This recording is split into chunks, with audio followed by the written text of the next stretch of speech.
साहस की ज़िंदगी सबसे बड़ी ज़िंदगी होती है। ऐसी ज़िंदगी की सबसे बड़ी पहचान यह है कि वह बिल्कुल निडर, बिल्कुल बेखौफ होती है। साहसी मनुष्य की पहली पहचान यह है कि वह इस बात की चिंता नहीं करता कि तमाशा देखने वाले लोग उसके बारे में क्या सोच रहे हैं। जनमत की उपेक्षा करके जीने वाला आदमी दुनिया की असली ताकत होता है और मनुष्यता को प्रकाश भी उसी आदमी से मिलती है। अड़ोस पड़ोस कर देख के चलना यह साधारण जीवन का काम है।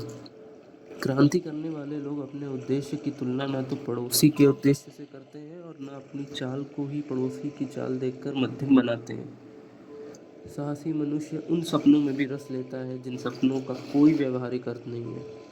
साहसी मनुष्य अपने अपने सपने उधार नहीं लेता, वह अपने विचारों में रमा हुआ अपनी ही किताब पढ़ता है।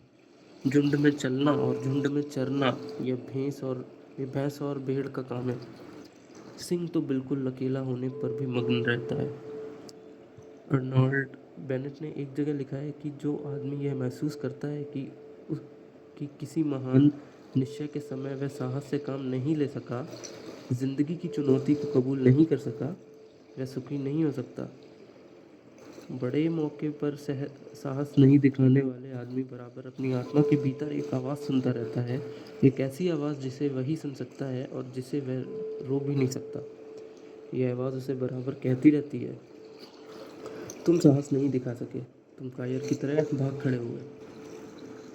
सांसारिक अर्थ में जिसे हम सुख कहते हैं, उसका ना मिलना फिर भी इससे कहीं श्रेष्ठ है कि मरने के समय हम अपनी आत्मा से यह धिक्कार सुने कि तुम में हिम्मत की कमी थी, कि तुम में साहस का अभाव था, कि तुम ठीक वक्त पर जिंदगी से भाग खड़े हुए।